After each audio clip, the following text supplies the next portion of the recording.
Hello and greetings from Sweden, Anders from Veonity here, and of course, the voice of the Dictator. I'm very honored to be here and to be a part of the Mindfar project. Let's answer some questions.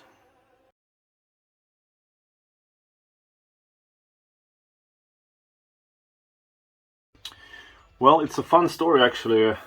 A few years ago, I started a Facebook profile for myself as the singer of my band Veonity.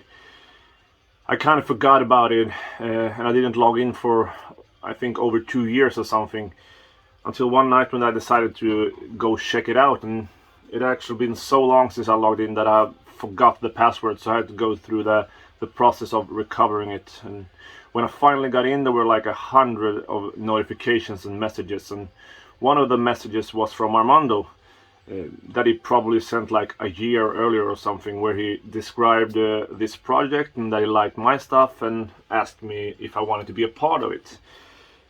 Obviously, I didn't respond at the time because I hadn't seen it. But fortunately, Armando didn't give up. He had actually sent me another message a few months later, wondering if I was still alive and if I had seen the previous message. Although a lot of time had passed, I responded and explained why I didn't answer him in the first place, and let him know that I would love to be a part of the project if there was still a place for me after all that time. I kind of suspected that since I didn't answer sooner, he probably went along and got someone else for the part, but Armando answered back that the Dictator spot was still available, and I liked the idea of playing a separate part, a specific role in this kind of project, which I have never done before, with a lot of talented musicians from all around the world. So when he sent me the files and I listened to it, I instantly liked the music. You could hear that a lot of time and effort was invested in writing the stuff. So I recorded some demo tracks with my interpretation of the Dictator, and I sent it to Armando to see what he thought about it. And it didn't take long until he answered back that he liked it, and then I said, let's go. I want to be a part of this project, and here we are.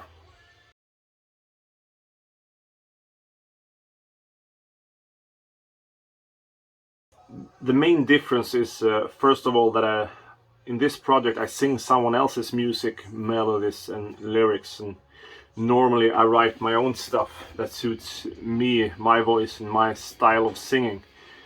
With a project like this, it's a lot more challenging for me as a musician because it forces me to go out of my comfort zone, when I tend to stay where I'm relaxed and know what I'm doing. And the next big difference is, of course, that everyone is doing their part separately on their own. You're kind of left on your own when you're recording. The composer and the producer of the song isn't there to let you know what works and what doesn't, so I just have to do what I think sounds cool and then send it to Armando to get his opinion. Of course, I got corrected sometimes with stuff that he wanted to go in a different direction, but that is to be expected, and I think it's necessary to evolve and make this song sound as good as possible. And it was also awesome to hear the songs gradually grow with all these talented musicians and singers. When Armando got the files from the different roles, he pieced them together and sent us some demo versions, so we could finally hear how the song was gonna sound in the end. And that was inspiring for the future work.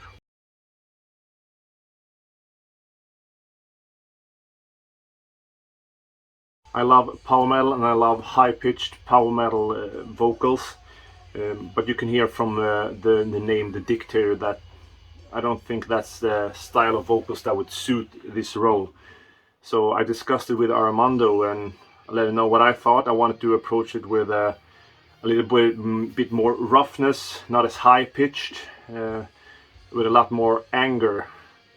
And he agreed with me that we should try this style for the Dictator. So I recorded some stuff, and it was really fun to do something that is different from what I normally do. And I think it turned out great.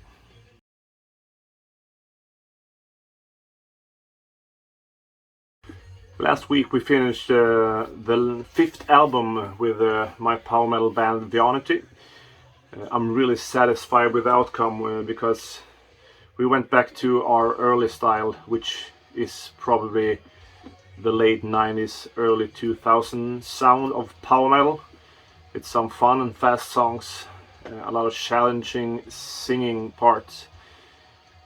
And it's mixed and mastered by Studio Fredman in Gothenburg, who is known for doing countless of big metal acts.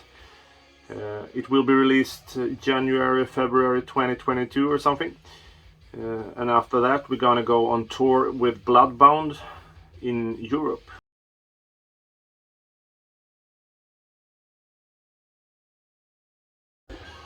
My favorite song of the album is the one playing in the background, The Eye of Ra. I think it's a really good song. The composition, the performances, the lyrics, everything comes together and really tells a story. You can hear the story in the song, and that is not an easy thing to accomplish. So I think that is my favorite.